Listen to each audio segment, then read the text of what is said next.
turn my iPod on. I always wanted to do a gig like this. So yes, very good introduction. Definitely better than the one that I got for Bath Festival that I'm playing at next week. They said I do dirty groove-based hip-hop. I don't know who wrote that.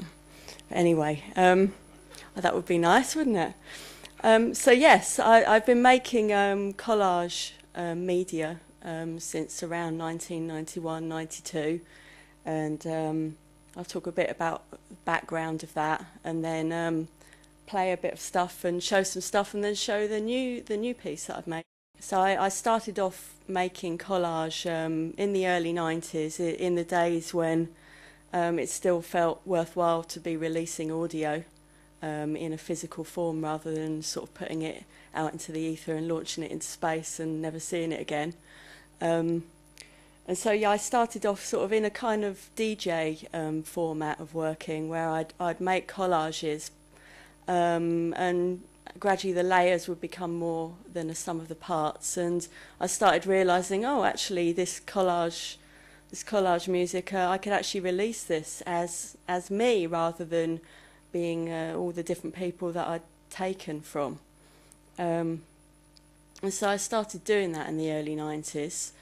In an environment where a lot of people were releasing sort of collage stuff, very much coming from the sort of, it was more the sort of dance music, hip-hop end of things, but as a sampling tool, because, I mean, hip-hop was seen as a kind of sampling thing, really. And I would have done it earlier, but I thought you'd get sued if you released stuff. I thought that suddenly, as soon as you had something physical in your hand, that they would know and that they'd come and get you, which I now realise it isn't the case at all. And so I spent a number of years, and still am releasing stuff, and also making radio collage, which is great fun because it's an opportunity. I do a show on WFMU, which I really recommend if you don't know it, wfmu.org. They've got vast archives of their past shows. And I work with collage and make what I call avant-retard, which is basically taking avant-garde and mixing it with popular culture and stupid things. Basically, as a kind of challenge to what is avant and what's pop.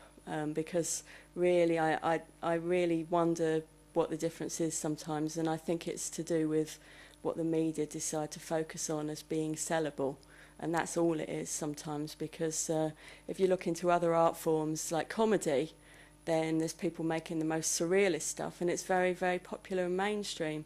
And I think that the same could apply to digital art of various kinds, that it could be popular and mainstream, but people present it in a way that is obscure and that it couldn't be understood. But I think it's very understandable, most things that seem to be obscure. And I question, I think a lot of people are actually deliberately obscure. Radio and audio. And I got to a stage in the late 1990s where people were asking me to present this in a kind of live environment, or rather an environment where I'd be on stage presenting what I did to people. And I thought, well, if I just stand there and DJ, there's a good chance that people will ignore me. And I didn't like the idea of people ignoring me, and standing in a bar as well, shouting really loudly and drinking loads, and then asking me to play really awful music as well, because they thought, is there right? Because I was the DJ, and so I thought, I've got to find some way to make this into art, because if it's art, you get taken seriously.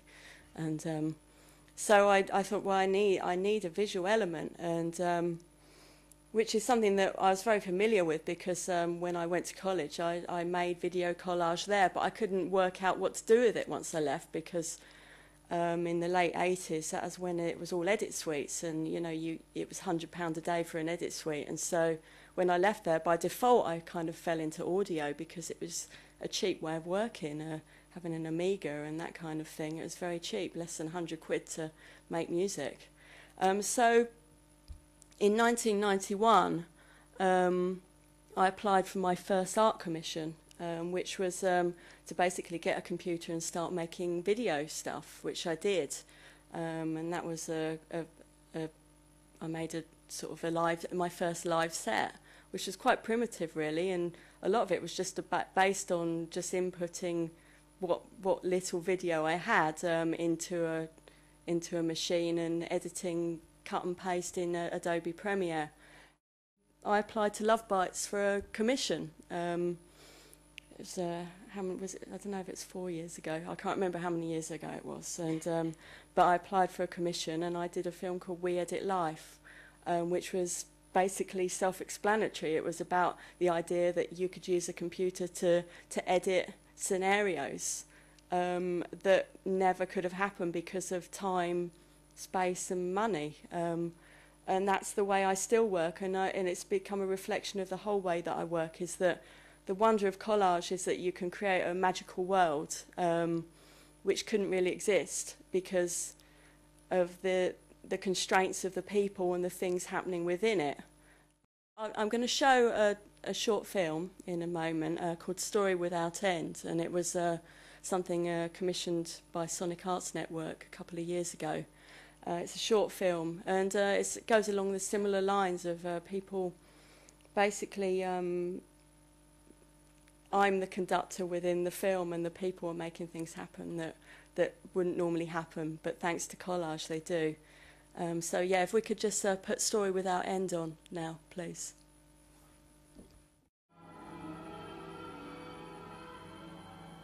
They can be found in the shapes and forms and made from the metal and the wire, the time and the effort of those who are privileged to create it. So yeah, the narrative from that is a way that I often work with films. That, I mean, I do a live set as well, and so the kind of narrative is the music that I do, where I'm adding music on top in a kind of live-ish environment. But for these standalone films where I'm not around, I tend to use spoken word as the narrative because it just sort of, it ties the thing together.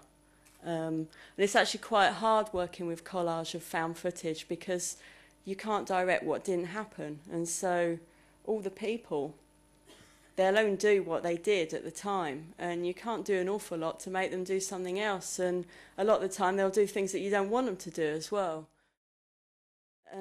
So I've made a film basically of lots of people doing things, to be very basic about it, because I've got a lot of footage of people performing tasks, and what sort of became apparent to me very quickly was that you can't really tell the difference between working, resting and playing when you're seeing all these people doing stuff next to each other, because they're all just doing stuff. So yes, 14-minute film, work, rest and play, and then I'll come back, and if anyone's got any questions, then okay.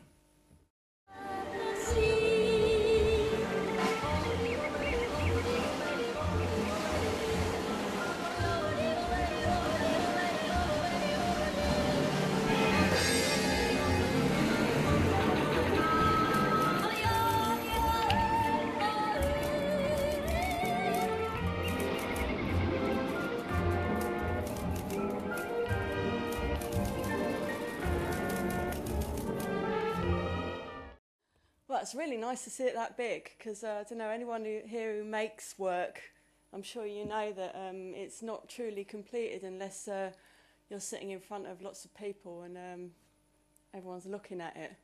But also, I've only seen it about that big, so it's really nice to see it that big. So thanks to Lovebytes for making it that big and making it possible, because it wouldn't have happened otherwise. So thank you.